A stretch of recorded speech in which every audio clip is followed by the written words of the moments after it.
हर हर महादेव, नमः शिवाय, ओम काली, जय मां शीतला। गुरु जी चरण स्पर्श आपको। देखिए आजकल मैं देख रही हूँ बहुत ही ट्रेंड चल रहा है, बड़े ही ज़ोर शोर से चल रहा है। धूमावती माता 10 महाविद्या, जिसके पीछे लोग पागल हुए हैं। धूमावती माता, मुझे सिद्धि चाहिए। क्यों सिद्धि चाहिए? क्योंकि मेरे बहुत दुश्मन है, उनका खात्मा होना चाहिए। बगलामुखी माता मुझे क्यों चाहिए सिद्धि भैया?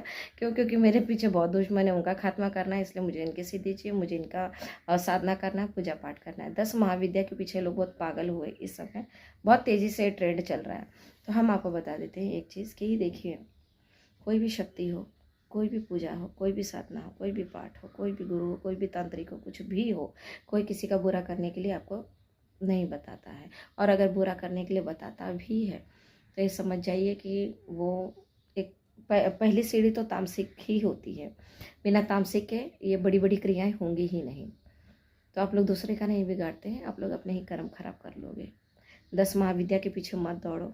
सिंपल पूजा पाठ कीजिए, अपने घर में कीजिए, अपने कुल देवी को मना लीजिए। अगर आपने अपने कुल देवी को मना लिया, कुल देवता को मना लिया, और आपके घर के जो पितृदेव हैं, यदि ये 3 को आपने खुश कर लिया ना, तो आपका कोई बाल बाका नहीं कर सकता भैया।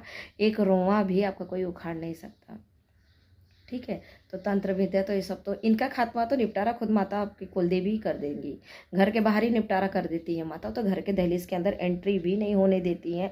यदि आपकी कुलदेवी, कुलदेवता और पितर यदि आपके सजग हैं और सही हैं, जगह से हैं, तो, वरना तो पॉसिबल नहीं है।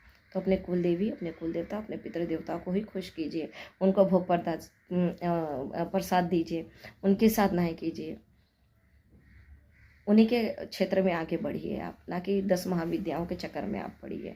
ठीक है? क्योंकि 10 महाविद्या ये सारी चीज़ें देखिए बहुत बड़ी बड़ी चीज़ें हैं। ये गृहस्थ लोगों के लिए ये चीज़ें नहीं हैं। और गृहस्थ लोगों को अगर करना भी है ना, तो गृहस्थ से बाहर जाके करना होगा ये चीज़ें। जैसे शमशान काली है, मरघट काली है, तो इसकी पूजा आप घर में नहीं कर सकते। बटुक भैरवनाथ है, इसकी पूजा आप घर में नहीं कर सकते भैया।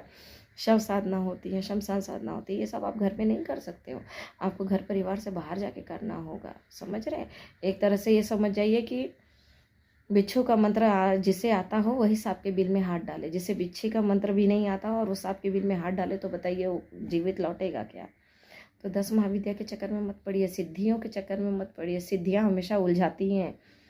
वो आपको मोक्ष को प्राप्त होने ही नहीं देंगी, मुक्ति आपको मिलने ही नहीं देगी, वो अपने में ही उलझा के रख देगी। समझे? कोई चीज़ अगर कोई आपको देता है तो कोई चीज़, फिर उसे भी तो आपसे कोई चीज़ चाहिए। गिव एंड टेक का रिलेशन होता है भाई। तंत्र हो, मंत्र हो या यंत्र हो, भक्ताई हो, ये गिव एंड टेक का रिलेशन होता है। जो आप देंगे, अगर आपको कोई कुछ देता है तो सामने वाला आपसे कोई कुछ लेता भी है। तो इन सारे चक्करों में मत पड़िए, 10 महाविद्याओं के चक्कर में मत पड़िए। अपने कुल देवी, कुल देवता, पितर देवता को ही खुश कर लीजिए। ज़्यादा से ज़्यादा मैं कहूँगी कि ब्रह्म देवता को खुश कर लीजिए। ठीक है? तो ये सारी चीज़ें आपके लिए बहुत कारागार है। जिसकी कुलदेवी सहायता नहीं करेंगी, जिसके घर की कुलदेवी जागृत नहीं है, तो बाहर के देवी देवता जागृत करके कोई मतलब नहीं है। और होंगे भी नहीं, और होंगे भी नहीं। तो 10 में महाविद्या तो बहुत दूर की बात है, वो तो बहुत ही ऊंचे शिखर की बात है भैया, वो बड़े खिलाड़ी की बात है। ठीक है? तो बड़े खिलाड़ी आप बन सकते हो, लेकिन आप पूरा प्रिपेयर हो जाइए तन मन धन से। ठीक है? और वैसा गुरु मिले तो बहुत अच्छी बात है, लेकिन अगर वैसा गुरु नहीं मिला तब तो फिर मटिया मेल है। अगर गुरु मिल गए तब तो फिर भव पार है। ठीक है? तो मेरी मानिए, 10 महाविद्याओं के चक्कर में मत पड़िए। आप लोग अपना देवी देवता की पूजा कीजिए, उनको खुश कर लीजिए, पिता देवताओं को खुश कर लीजिए। देखिए बिगड़े हुए काम कैसे बनते हैं आपके। ठीक है? चलिए, आज के लिए इतना ही। हर हर महादेव, ओम काली, जय मां शीतला।